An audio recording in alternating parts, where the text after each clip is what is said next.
ಮನೋಮಯ TV ನ್ಯೂಸ್ಗೆ ತಮಗೆಲ್ಲರಿಗೂ ಆತ್ಮೀಯವಾದ ಸ್ವಾಗತ. ಇವತ್ತಿನ ಹೆಡ್ಲೈನ್ಸ್. ರಾಜ್ಯ ವಿಧಾನ ಪರಿಷತ್ಗೆ ಜಗದೇವ್ ಗುತ್ತೇದಾರ್ ನಾಮಕರಣ. ಜೂನ್ 15ರಂದು ಕಲಬುರಗಿಯ ಕಾಂಗ್ರೆಸ್ ಕಚೇರಿಯಲ್ಲಿ ಭರ್ಜರಿ ಸನ್ಮಾನಕ್ಕೆ ಸಿದ್ಧತೆ. ಕಲ್ಯಾಣ ಕರ್ನಾಟಕ ಪ್ರಗತಿಗೆ ಪ್ರತ್ಯೇಕ ಸಚಿವಾಲಯ ರಚಿಸಿ ರಾಜ್ಯ ಸರ್ಕಾರಕ್ಕೆ ಕಲ್ಯಾಣ ಕರ್ನಾಟಕ ರಾಜ್ಯ ಹೋರಾಟ ಸಮಿತಿ ಅಧ್ಯಕ್ಷ ಲಕ್ಷ್ಮಣ್ ದಸ್ತಿ ತಾಕೀತು. ದನಗಳ ಮೇವಿನ ಉಗ್ರಾಣ ಆಯಿತು ಕಣದಾಳ ಸರ್ಕಾರಿ ಶಾಲೆ. ಕಣದಾಳ ಗ್ರಾಮ ಪಂಚಾಯಿತಿ ಸದಸ್ಯ ಗುಂಡು ಚವಾಣ್ ಗಂಭೀರ ಆರೋಪ. ಅಪ್ರಾಪ್ತೆ ಮೇಲೆ ಲೈಂಗಿಕ ದೌರ್ಜನ್ಯ ಆರೋಪ. ಮಾಜಿ ಸಿಎಂ ಯಡಿಯೂರಪ್ಪ ಬಂಧನಕ್ಕೆ ಸಿಐಡಿ ಸಿದ್ಧತೆ. ಅರೆಸ್ಟ್ ಮಾಡೋದು ಬಿಡೋದು ಸಿಐಡಿಗೆ ಬಿಟ್ಟಿದ್ದು ಎಂದ ಹೋಮ್ ಮಿನಿಸ್ಟರ್ ಪರಮೇಶ್ವರ್. ನನಗೆ ಗಂಡ ಬೇಕು ಅಂತಿರೋ ನಾಗರತ್ನ, ನನಗೆ ಡೈವೋರ್ಸ್ ಬೇಕು ಅಂತಿರೋ ದುನಿಯಾ ವಿಜಿ ಡಿವೋರ್ಸ್ ಪ್ರಕರಣದ ವಿಚಾರಣೆಗೆ ಇಂಟ್ರೆಸ್ಟಿಂಗ್ ಟ್ವಿಸ್ಟ್.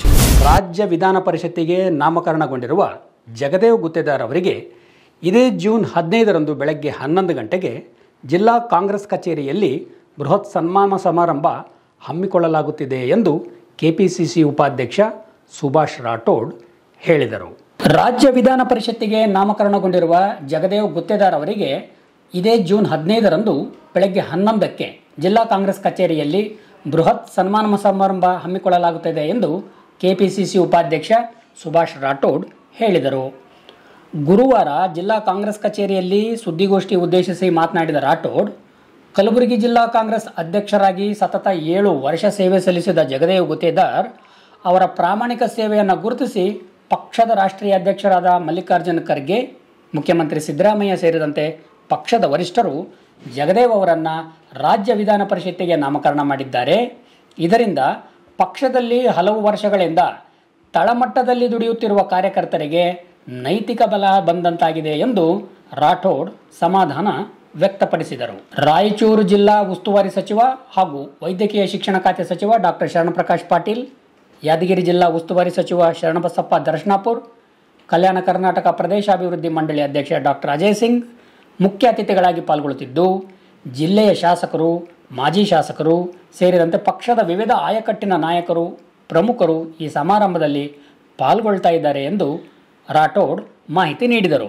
ಪಕ್ಷಕ್ಕೆ ನಿಷ್ಠೆಯಿಂದ ದುಡಿದಿರ್ತಕ್ಕಂಥ ಸನ್ಮಾನ್ಯ ಜಗದೇವ್ ಗುತ್ತೇದಾರ್ ಅವರಿಗೆ ಪಕ್ಷದ ವರಿಷ್ಠರು, ವಿಶೇಷವಾಗಿ ಸನ್ಮಾನ್ಯ ನಮ್ಮ ರಾಷ್ಟ್ರೀಯ ನಾಯಕರಾಗಿರ್ತಕ್ಕಂಥ ಆದರಣೀಯ ಮಲ್ಲಿಕಾರ್ಜುನ್ ಖರ್ಗೆ ಸಾಹೇಬರು, ರಾಹುಲ್ ಗಾಂಧೀಜಿಯವರು, ರಾಜ್ಯದಲ್ಲಿ ನಮ್ಮ ಮುಖ್ಯಮಂತ್ರಿ ಆಗಿರ್ತಕ್ಕಂಥ ಸನ್ಮಾನ್ಯ ಶ್ರೀ ಸಿದ್ದರಾಮಯ್ಯಜಿಯವರು, ಉಪಮುಖ್ಯಮಂತ್ರಿ ಮತ್ತು ಪಕ್ಷದ ಅಧ್ಯಕ್ಷರು ಸನ್ಮಾನ್ಯ ಡಿ ಕೆ ಶಿವಕುಮಾರ್ ಅವರು, ರಾಷ್ಟ್ರೀಯ ನಾಯಕರು, ರಾಜ್ಯದ ನಾಯಕರು ಮತ್ತು ಜಿಲ್ಲೆಯ ಎಲ್ಲ ಪ್ರಮುಖ ನಾಯಕರು ಅವರ ಪಕ್ಷ ಸೇವೆ ಮತ್ತು ಪಕ್ಷ ನಿಷ್ಠೆ ಪರಿಗಣಿಸಿ ಅವರಿಗೆ ವಿಧಾನ ಪರಿಷತ್ನಲ್ಲಿ ಅವಕಾಶ ಕಲ್ಪಿಸಿಕೊಟ್ಟಿದ್ದಾರೆ. ಅದಕ್ಕೆ ಜಿಲ್ಲಾ ಕಾಂಗ್ರೆಸ್ ವತಿಯಿಂದ, ನಮ್ಮ ಭಾಗದ ಎಲ್ಲ ಕಾಂಗ್ರೆಸ್ ಕಾರ್ಯಕರ್ತರ ವತಿಯಿಂದ ಪಕ್ಷದ ವರಿಷ್ಠರಿಗೆ, ರಾಜ್ಯದ ವರಿಷ್ಠರಿಗೆ, ಜಿಲ್ಲೆಯ ವರಿಷ್ಠರಿಗೆ ನಾವು ಕೃತಜ್ಞತೆಗಳನ್ನು ಮೊದಲನೇದಾಗಿ ಸಲ್ಲಿಸ್ತೇವೆ.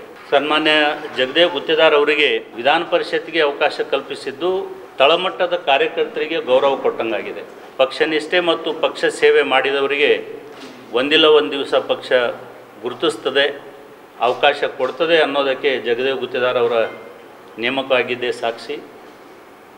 ನಮ್ಮ ಭಾಗದ, ವಿಶೇಷವಾಗಿ ನಮ್ಮ ಜಿಲ್ಲೆಯ ಎಲ್ಲ ಕಾರ್ಯಕರ್ತರು ಅತ್ಯಂತ ಸಂಭ್ರಮಾಚರಣೆ ಮಾಡಿದ್ದಾರೆ, ಸಂತೋಷ ವ್ಯಕ್ತಪಡಿಸಿದ್ದಾರೆ. 7ನೇ ವರ್ಷ ನಡೆದಿದೆ ಅವರಿಗೆ ಜಿಲ್ಲಾಧ್ಯಕ್ಷರಾಗಿ. 15ನೇ ತಾರೀಕಿಗೆ ಸನ್ಮಾನ್ಯ ಜಗದೇವ್ ಗುತ್ತೇದಾರ್ ಅವರು ಕಲಬುರಗಿ ನಗರಕ್ಕೆ ಆಗಮಿಸ್ತಾರೆ. ವಿಮಾನ ನಿಲ್ದಾಣದಲ್ಲಿ 9:40ಕ್ಕೆ ಅವರು ಅರೈವ್ ಆದಮೇಲೆ ಜಿಲ್ಲೆಯ ಎಲ್ಲ ನಾಯಕರು ಮತ್ತು ಕಾರ್ಯಕರ್ತರು ಅವರಿಗೆ ಬರಮಾಡಿಕೊಂಡು ಅಲ್ಲಿಂದ ಮೆರವಣಿಗೆ ಮುಖೇನ ಪಕ್ಷದ ಕಾರ್ಯಾಲಯಕ್ಕೆ ಬರ್ತೀವಿ.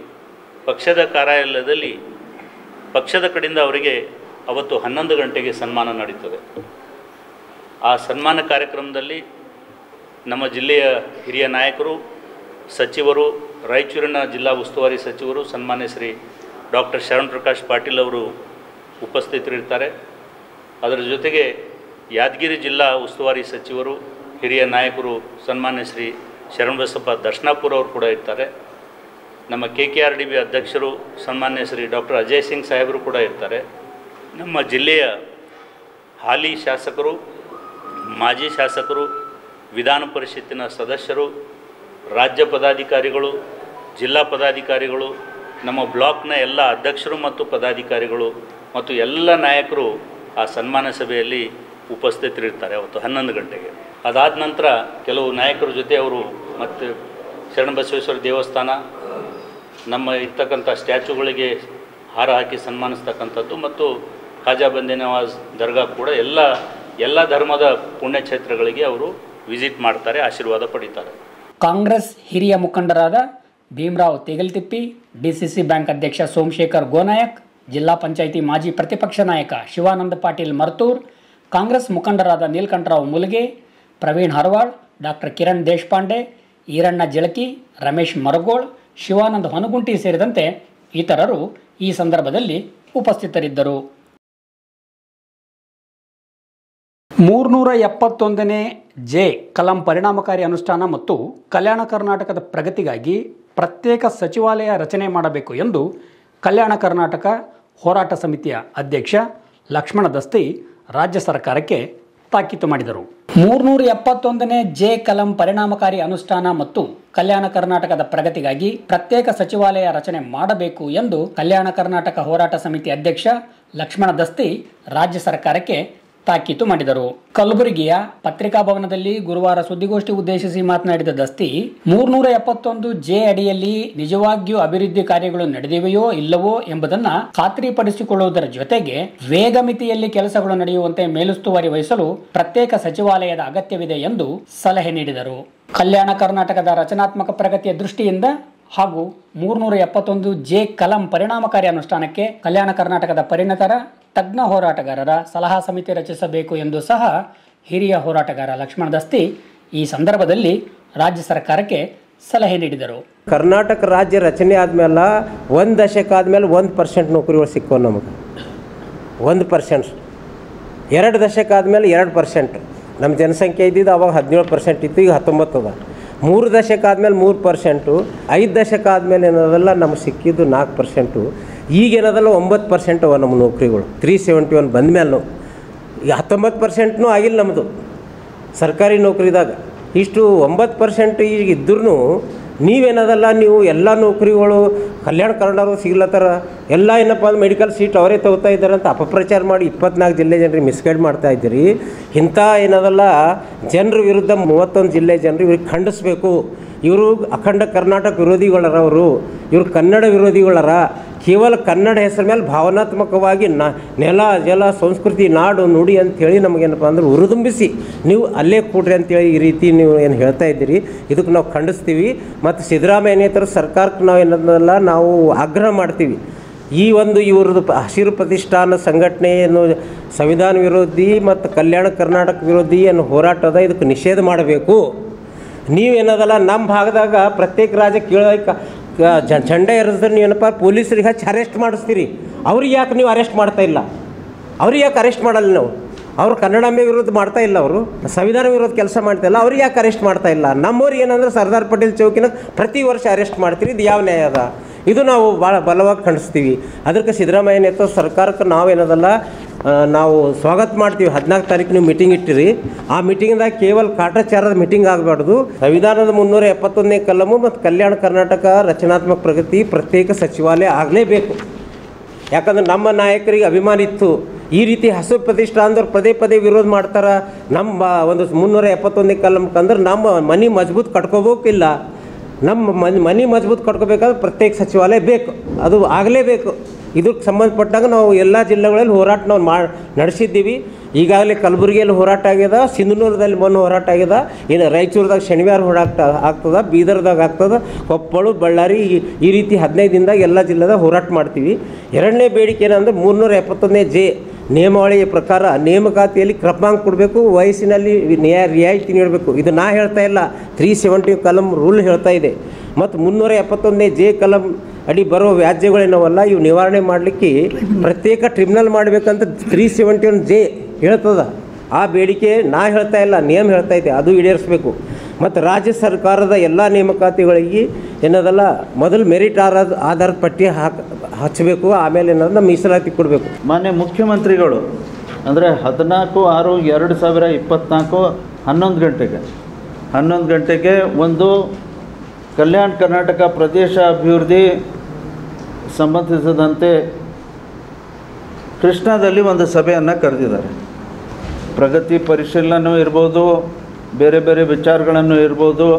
ಆದರೆ ಭಾಳ ಮುಖ್ಯವಾಗಿ ನಾವು ಅವ್ರಿಗೆ ಒತ್ತು ಕೊಡೋದೇನು ಅಂತಂದರೆ ಈ ಭಾಗದ ಖಾಲಿ ಹುದ್ದೆಗಳನ್ನು ತಾವು ತಕ್ಷಣ ತುಂಬುವಂಥ ಒಂದು ಕ್ರಮ ವಹಿಸ್ಕೋಬೇಕು.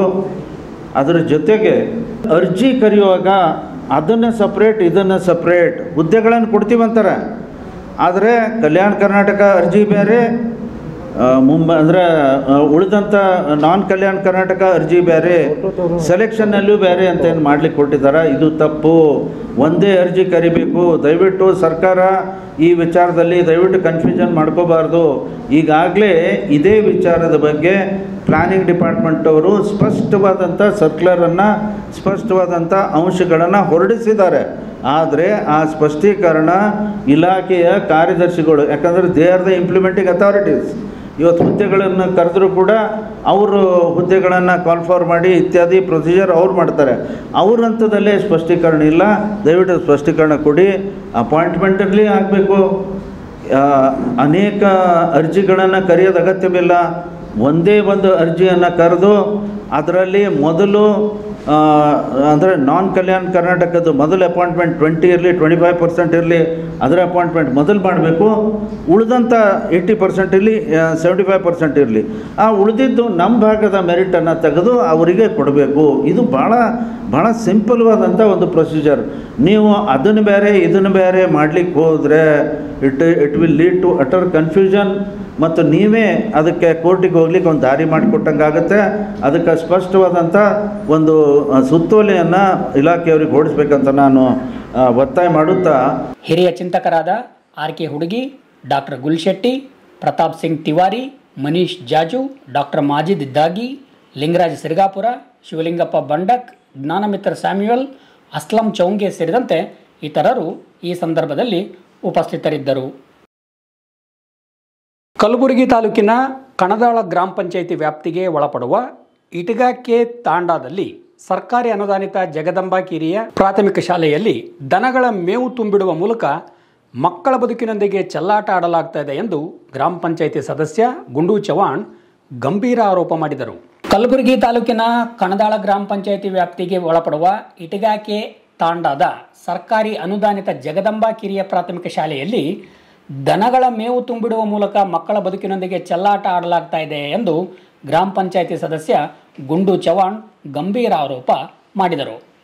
ಕಲಬುರಗಿ ನಗರದ ಪತ್ರಿಕಾ ಭವನದಲ್ಲಿ ಗುರುವಾರ ಸುದ್ದಿಗೋಷ್ಠಿ ಉದ್ದೇಶಿಸಿ ಮಾತನಾಡಿದ ಗುಂಡು ಚವಾಣ್, ಇಟಗಾಕೆ ತಾಂಡಾದ ಜಗದಂಬಾ ಕಿರಿಯ ಪ್ರಾಥಮಿಕ ಶಾಲೆಯಲ್ಲಿ 30ರಿಂದ 40 ವಿದ್ಯಾರ್ಥಿಗಳು ಓದ್ತಾ ಇದ್ದಾರೆ. ಶಾಲೆಯಲ್ಲಿ ಕೇವಲ ಒಬ್ಬ ಶಿಕ್ಷಕರಿದ್ದಾರೆ. ಹೀಗಾಗಿ ಸರಿಯಾಗಿ ತರಗತಿಗಳು ನಡೀತಾ ಇಲ್ಲ. ಪೋಷಕರು ಮಕ್ಕಳನ್ನು ಬೇರೆ ಶಾಲೆಗೆ ಸೇರ್ಪಡೆ ಮಾಡಬೇಕು ಅಂದರೆ ಶಾಲಾ ಆಡಳಿತ ಮಂಡಳಿ TC ನೀಡುತ್ತಾ ಇಲ್ಲ ಎಂದು ಗುಂಡು ಚವಾಣ್ ಅಸಮಾಧಾನ ವ್ಯಕ್ತಪಡಿಸಿದರು. ಕಣದಾಳ ಗ್ರಾಮ ಪಂಚಾಯಿತಿ ವ್ಯಾಪ್ತಿಯಲ್ಲಿ ಬರುವ ಇಟಗಾಕೆ ತಾಂಡ ತಾಲೂಕು ಜಿಲ್ಲಾ ಕಲಬುರಗಿ ಇದ್ದು, ಸದರಿ ಶಾಲೆಯಲ್ಲಿ 40 ವಿದ್ಯಾರ್ಥಿಗಳಿದ್ದಾರೆ. ಆದರೆ ಸುಮಾರು 3-4 ವರ್ಷಗಳಿಂದ ಶಿಕ್ಷಕರ ಕೊರತೆ ಇದ್ದು, ನಾವು ಲಾಸ್ಟ್ 2023 8ನೇ ತಿಂಗಳು ಮತ್ತು 11ನೇ ತಾರೀಕು ನಾವು ದಕ್ಷಿಣ ಶಿಕ್ಷಣ ವಲಯ ಶಿಕ್ಷಣಾಧಿಕಾರಿಗಳಿಗೆ ಲೆಟರ್ ಕೂಡ ಕೊಟ್ಟಿದ್ದೆವು. ಈ ಶಾಲೆಯನ್ನು ಸಂಪೂರ್ಣ ಬಂದ್ ಮಾಡಿ ನಮಗೆ ಹೊಸ ಸರ್ಕಾರಿ ಶಾಲೆ ಅನುವು ಮಾಡಿಕೊಡ್ಬೇಕೆಂದು ಕೇಳಿಕೊಂಡಿದ್ದೆವು. ಅದು ಆದಮೇಲೆ ನಾವು 2-3 ಸಲ ಭೇಟಿ ಕೊಟ್ಟು ದಕ್ಷಿಣ ವಲಯ ಶಿಕ್ಷಣಾಧಿಕಾರಿಗಳನ್ನು ಭೇಟಿ ಮಾಡಿದರೂ ಅವ್ರು ನಮಗೆ ಸಿಗಲಿಲ್ಲ. ಮತ್ತು ಅದರ ಬಗ್ಗೆ ನಾವು ಅವ್ರಿಗೆ ಕೇಳಿದ್ರು ಯಾವುದು ಮಾಹಿತಿ ನಮಗೆ ನೀಡಿಲ್ಲ. ಮತ್ತೇನಪ್ಪ ಅಂದ್ರೆ ಶಾಲೆಯಲ್ಲಿ ಟೋಟಲ್ 3 ಕೋಣೆಗಳಿದ್ದು, 2 ಕೋಣೆಯಲ್ಲಿ ಮಾಜಿ ಗ್ರಾಮ ಪಂಚಾಯತ್ ಸದಸ್ಯರೊಬ್ಬರು ತಮ್ಮ ದುರಾಡಳಿತದಿಂದ 2 ಕೋಣೆಗಳಲ್ಲಿ ದನಕರುಗಳಿಗೆ ಬೇಕಾಗುವಂಥ ಕಣಿಕಿ, ಹೊಟ್ಟು ಅವುಗಳನ್ನು ಸಂಗ್ರಹಿಸಿಟ್ಟಿದ್ದಾರೆ. ಅದರ ಫೋಟೋ ಕಾಪಿ ಕೂಡ ಇವತ್ತು ನಮ್ಮಲ್ಲಿದೆ. ಇದರ ಮುಖ್ಯ ಉದ್ದೇಶವೇನೆಂದ್ರೆ, ಇವತ್ತು 40 ವಿದ್ಯಾರ್ಥಿಗಳ ಸಲುವಾಗಿ ನಾವು TC ಆದರೂ ಅವರಿಗೆ ಕೊಟ್ಟು ಅವ್ರಿಗೆ ಬೇರೆ ಸ್ಕೂಲಿಗೆ ಸೇರಿಸುವಂಥ ಕೆಲಸ ಶಿಕ್ಷಣಾಧಿಕಾರಿಗಳು ಮಾಡಲಿ ಅಂತ ಇವತ್ತಿನ ಪತ್ರಿಕಾಗೋಷ್ಠಿಯ ಮುಖ್ಯ ಉದ್ದೇಶ. ಅವರಿಗೆ ಎಷ್ಟು ಹೇಳಿದರೂ ಕೂಡ ಯಾವುದೇ ಕ್ರಮ ಕೈಗೊಳ್ತಾ ಇಲ್ಲ. ಮತ್ತೇನು ಅಂದರೆ, ಅವರು ಮಾಜಿ ಗ್ರಾಮ ಪಂಚಾಯತ್ ಸದಸ್ಯರು ಈ ಶಾಲೆಯ 35 ವರ್ಷಗಳ ಕಾಲ ಸದಸ್ಯರಿದ್ದರು. ಆದರೆ ಈ ಶಾಲೆಯನ್ನು ಪಂಚಾಯಿತಿಯಲ್ಲಿ ಆಗಲಿ ಯಾವುದರಲ್ಲಿ ಆಗಲಿ ಎಲ್ಲಿ ಎಂಟ್ರಿ ಮಾಡಿರುವುದಿಲ್ಲ. ಮತ್ತು ಅವರು ತಮ್ಮ ಗುಂಡಾವರ್ತನೆಯಿಂದ ಇಲ್ಲಿರುವ 2 ಕೋಣೆಗಳಲ್ಲಿ ಕಣಿಕೆಗಳನ್ನು ಸಂಗ್ರಹಿಸಿಟ್ಟಿದ್ದಾರೆ. ಅವರಿಗೆ ಕೇಳುವಂಥ ತಾಕತ್ತು ನಮ್ಮ ತಾಂಡದಲ್ಲಿ ಯಾರಲ್ಲಿ ಇಲ್ಲ. ನಾವು ಕೇಳಿದರೆ ನಮ್ಗೆ ಕೂಡ ನೀವು ಯಾರು ಕೇಳೋರು ಅಂತ ನಮಗೂ ಕೂಡ ಕೆಲವೊಂದು ಸಲ ಆನ್ಸರ್ ಕೂಡ ಮಾಡಿದ್ದಾರೆ ಸರ್. ಇಟಗಾಕೆ ತಾಂಡಾದ ಮಹೇಶ್ ಹೋಗಾರ್, ರವಿ ರಾಠೋಡ್, ಪಾಂಡು ರಾಠೋಡ್, ದತ್ತಾತ್ರೇಯ ಸೇರಿದಂತೆ ಇತರರು ಈ ಸಂದರ್ಭದಲ್ಲಿ ಹಾಜರಿದ್ದರು. 17 ವರ್ಷದ ಅಪ್ರಾಪ್ತ ಬಾಲಕಿ ಮೇಲೆ ಲೈಂಗಿಕ ದೌರ್ಜನ್ಯ ನಡೆಸಿದ್ದಾರೆ ಎಂಬ ಆರೋಪ ಎದುರಿಸುತ್ತಿರುವ ಮಾಜಿ ಮುಖ್ಯಮಂತ್ರಿ BS ಯಡಿಯೂರಪ್ಪ ಅವರನ್ನು ಬಂಧಿಸಲು CID ಸಿದ್ಧತೆ ನಡೆಸಿದೆ. ಈ ಮಧ್ಯೆ ಬಂಧನಕ್ಕೆ ಹೆದರಿ ಮಾಜಿ CM ತಲೆಮರೆಸಿಕೊಂಡಿದ್ದಾರೆ. 17 ವರ್ಷದ ಅಪ್ರಾಪ್ತ ಬಾಲಕಿ ಮೇಲೆ ಲೈಂಗಿಕ ದೌರ್ಜನ್ಯ ನಡೆಸಿದ್ದಾರೆ ಎಂಬ ಆರೋಪ ಎದುರಿಸುತ್ತಿರುವ ಮಾಜಿ ಮುಖ್ಯಮಂತ್ರಿ BS ಯಡಿಯೂರಪ್ಪ ಅವರನ್ನು ಬಂಧಿಸಲು CID ಸಿದ್ಧತೆ ನಡೆಸಿದೆ. ಈ ಮಧ್ಯೆ ಬಂಧನಕ್ಕೆ ಹೆದರಿ ಮಾಜಿ CM ತಲೆಮರೆಸಿಕೊಂಡಿದ್ದಾರೆ. 17 ವರ್ಷದ ಅಪ್ರಾಪ್ತ ಬಾಲಕಿ ಮೇಲೆ ಫೆಬ್ರವರಿ 2ರಂದು ಯಡಿಯೂರಪ್ಪ ಲೈಂಗಿಕ ದೌರ್ಜನ್ಯ ನಡೆಸಿದ್ದಾರೆ ಎಂದು ಬಾಲಕಿಯ ತಾಯಿ ಮಾರ್ಚ್ 14ರಂದು ಯಡಿಯೂರಪ್ಪ ವಿರುದ್ಧ ಪೋಕ್ಸೋ ಅಡಿ ದೂರು ದಾಖಲಿಸಿದ್ದರು. ಈ ದೂರಿನ ವಿಚಾರಣೆ ನಡೆಸುತ್ತಿರುವ CID ಬುಧವಾರ ವಿಚಾರಣೆಗೆ ಹಾಜರಾಗುವಂತೆ ಯಡಿಯೂರಪ್ಪ ಅವರಿಗೆ ನೋಟಿಸ್ ನೀಡಿತ್ತಾದರೂ ತಾವು ದೆಹಲಿಯಲ್ಲಿ ಇರೋದರಿಂದ ಜೂನ್ 17ರಂದು ವಿಚಾರಣೆಗೆ ಹಾಜರಾಗುವುದಾಗಿ ಯಡಿಯೂರಪ್ಪ ತಮ್ಮ ವಕೀಲರ ಮೂಲಕ ಸಮಜಾಯಿಷಿ ನೀಡಿದ್ದರು. ಈ ಮಧ್ಯೆ ಯಡಿಯೂರಪ್ಪ ರಾಜ್ಯ ಹೈಕೋರ್ಟ್ನಲ್ಲಿ ನಿರೀಕ್ಷಣಾ ಜಾಮೀನಿಗಾಗಿ ಅರ್ಜಿ ಸಲ್ಲಿಸಿದ್ದು, ಈ ಅರ್ಜಿ ಶುಕ್ರವಾರ ವಿಚಾರಣೆಗೆ ಬರಲಿದೆ. ಮತ್ತೊಂದೆಡೆ ಪೋಸ್ಕೋ ಪ್ರಕರಣ ಅತ್ಯಂತ ಗಂಭೀರ ಪ್ರಕರಣ ಆಗಿರುವ ಹಿನ್ನೆಲೆಯಲ್ಲಿ ಯಡಿಯೂರಪ್ಪ ಅವರನ್ನು ಯಾವುದೇ ಕ್ಷಣದಲ್ಲಾದರೂ ಬಂಧಿಸಬಹುದಾಗಿದ್ದು, ಈ ನಿಟ್ಟಿನಲ್ಲಿ CID ಸೂಕ್ತ ನಿರ್ಧಾರ ಕೈಗೊಳ್ಳಲಿದೆ ಎಂದು ರಾಜ್ಯದ ಗೃಹ ಸಚಿವ G. ಪರಮೇಶ್ವರ್ ಹೇಳಿದ್ದಾರೆ. ನನಗೆ ಗಂಡ ಬೇಕು ಅಂತಿರೋ ನಾಗರತ್ನ, ನನಗೆ ಡೈವೋರ್ಸ್ ಬೇಕು ಅಂತಿರೋ ದುನಿಯಾ ವಿಜಿ ಡಿವೋರ್ಸ್ ಪ್ರಕರಣದ ವಿಚಾರಣೆಗೆ ಇಂಟ್ರೆಸ್ಟಿಂಗ್ ಟ್ವಿಸ್ಟ್. ನಾಯಕ ನಟ ದುನಿಯಾ ವಿಜಿ ಕುಟುಂಬದಲ್ಲಿ ಮತ್ತೊಮ್ಮೆ ಬಿರುಗಾಳಿ ಎದ್ದಿದ್ದು, ತಮಗೆ ಹೆಂಡತಿಯಿಂದ ಡೈವೋರ್ಸ್ ಬೇಕು ಎಂದು ವಿಜಿ ಹೇಳುತ್ತಿದ್ದರೆ, ನಾನು ಡೈವೋರ್ಸ್ ಕೊಡೋಲ್ಲ, ನನಗೆ ಗಂಡ ಬೇಕು ಅಂತ ವಿಜಿ ಪತ್ನಿ ನಾಗರತ್ನ ಪಟ್ಟು ಹಿಡಿದಿದ್ದಾರೆ. ಪತ್ನಿ ನಾಗರತ್ನ ಅವರೊಂದಿಗೆ ಬದುಕೋದು ನನಗೆ ಇಷ್ಟ ಇಲ್ಲ ಎಂದು ದುನಿಯಾ ವಿಜಿ 2018ರಲ್ಲಿ ವಿಚ್ಛೇದನಕ್ಕಾಗಿ ಬೆಂಗಳೂರಿನ ಶಾಂತಿನಗರದ ಕೌಟುಂಬಿಕ ಕೋರ್ಟ್ನಲ್ಲಿ ಅರ್ಜಿ ಸಲ್ಲಿಸಿದ್ದರು. ಈ ಅರ್ಜಿ ವಿಚಾರಣೆಗೆ ಬಂದಿದ್ದು ಗುರುವಾರ ಅರ್ಜಿಯ ವಿಚಾರಣೆ ನಡೆಯಿತು. ಈ ಮಧ್ಯೆ ದುನಿಯಾ ವಿಜಿಯವರ ಪತ್ನಿ ನಾಗರತ್ನ ತಮಗೆ ವಿಚ್ಛೇದನ ನೀಡಲು ಮನಸ್ಸಿಲ್ಲ, ತಮಗೆ ಗಂಡ ಬೇಕು ಎಂದು ಪಟ್ಟು ಹಿಡಿದಿರೋದರಿಂದ ಇದೀಗ ಡಿವೋರ್ಸ್ ಪ್ರಕರಣಕ್ಕೆ ಭಾರೀ ಟ್ವಿಸ್ಟ್ ದೊರಕಿದಂತಾಗಿದೆ. ಈ ಕುರಿತು ನ್ಯಾಯಾಲಯ ಯಾವ ನಿರ್ಧಾರ ಕೈಗೊಳ್ಳುತ್ತೆ ಅನ್ನೋದು ದುನಿಯಾ ವಿಜಿ ಅಭಿಮಾನಿಗಳಲ್ಲಿ ಭಾರೀ ಕುತೂಹಲ ಮೂಡಿಸಿದೆ. ಇದು ಇಂದಿನ ಮನೋಮಯ TV ನ್ಯೂಸ್. ಹೆಚ್ಚಿನ ಸುದ್ದಿಗಳೊಂದಿಗೆ ಮುಂದಿನ ಸಂಚಿಕೆಯಲ್ಲಿ ಭೇಟಿಯಾಗೋಣ. ನಮಸ್ಕಾರ.